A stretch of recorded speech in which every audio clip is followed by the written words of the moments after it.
Assalamualaikum warahmatullahi wabarakatuh. Halo guys, perkenalkan kami dari kelompok 8 akan memberikan informasi terkait pencegahan dan penanggulangan HIV/AIDS melalui harm reduction.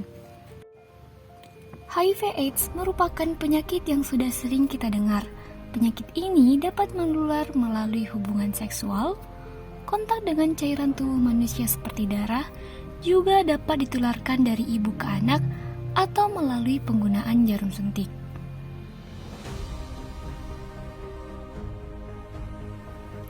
Berdasarkan data Kemenkes, hingga Juni tahun 2022, data total pengidap HIV/AIDS yang tersebar di seluruh provinsi Indonesia mencapai 519.158 orang.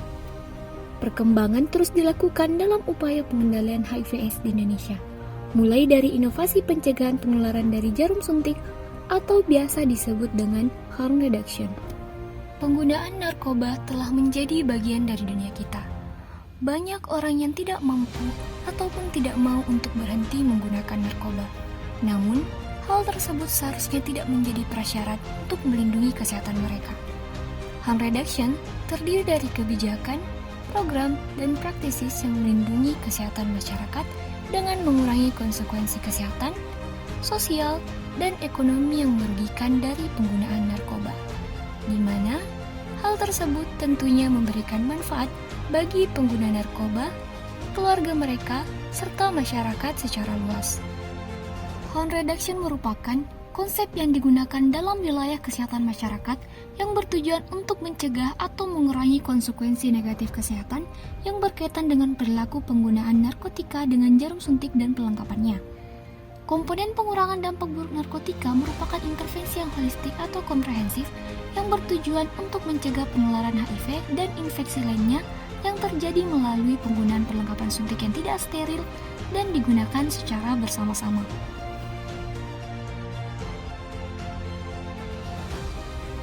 Pengurangan dampak buruk bekerja untuk meminimalkan efek berbahaya dari penggunaan narkoba, di mana banyak faktor yang berkontribusi terhadap risiko penggunaan narkotika seperti perilaku, lingkungan di mana tempat mereka tinggal, undang-undang serta kebijakan yang dirancang untuk mengontrol penggunaan narkoba. Harm reduction atau pengurangan dampak buruk telah berhasil dijalankan, yang dimana mengarahkan WHO, UN Program on HIV and AIDS, UN Office on Drug and Crime, dan badan internasional lainnya untuk merekomendasikan comprehensive packages of clinical dan community-based services untuk orang-orang yang menggunakan narkoba. Penting untuk menyediakan layanan yang bersifat komprehensif dan sustainable, serta memberikan kombinasi dari program intervensi berikut. Yang pertama, Needle and Syringe Program adalah layanan sosial yang memungkinkan pengguna narkoba suntik atau injecting drug user untuk mendapatkan jarum suntik yang bersih dan tidak terpakai serta perlengkapan terkait dengan sedikit atau tanpa biaya yang didasarkan pada filosofi pengurangan dampak buruk atau harm reduction.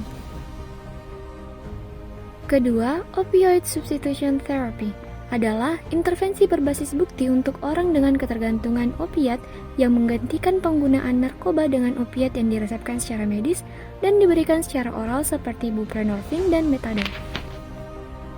Ketiga, HIV and Hepatitis Testing and Counseling yang membantu mengelola kesehatan pengguna narkoba dan membantu mereka memahami peran mereka dalam pencegahan penularan HIV.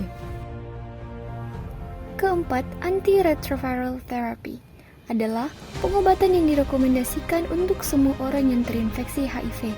Namun, ART ini tidak bisa menyembuhkan HIV, tapi obat-obatan HIV bisa membantu pengidap hidup lebih lama dan lebih sehat serta dapat mengurangi risiko penularan HIV.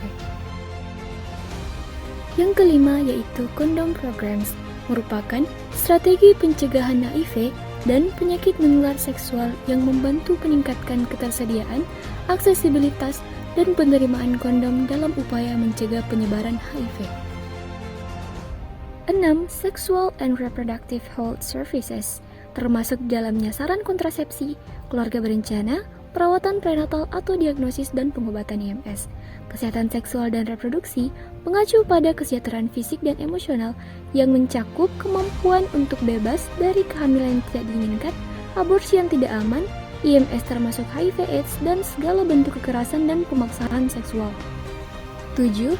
Targeted Information, Education, and Communication dengan menggabungkan strategi, pendekatan, dan metode yang memungkinkan individu, keluarga, kelompok, organisasi, dan komunitas berperan aktif dalam mencapai, melindungi, serta mempertahankan kesehatan mereka sendiri.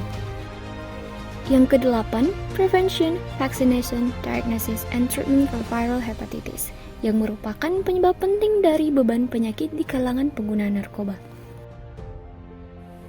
9. Prevention, Diagnosis, and Treatment of Tuberculosis, di mana pada orang yang menggunakan narkoba memiliki resiko yang lebih tinggi. Pengobatan TB terdiri dari regimen antibiotik standar yang diminum selama setidaknya 6 bulan, terlepas dari status HIV. Menyelesaikan pengobatan TB sangat penting untuk mengurangi angka kematian dan menghindari perkembangan dan penyebaran TB yang resisten terhadap obat. 10. Overdose Management. Hal ini penting karena overdosis obat adalah penyebab utama kematian di antara orang-orang yang menyuntikkan narkoba. 11. Psychosocial Support dengan memberikan dukungan psikososial melalui konseling, kelompok, dan jaringan dukungan sebaya untuk mengatasi stigma diri dan diskriminasi, serta kesehatan mental lainnya, kesulitan dalam keluarga, dan masalah relationship. Dan 12. Livelihood Development untuk membantu mereka keluar dari lingkaran kemiskinan dan penggunaan narkoba. Sangat penting agar layanan-layanan ini dapat digabungkan sekomprehensif mungkin. Layanan individual memiliki manfaat yang terbatas. Oleh karena itu, mengemas layanan-layanan ini yang disesuaikan dengan local needs sangatlah penting.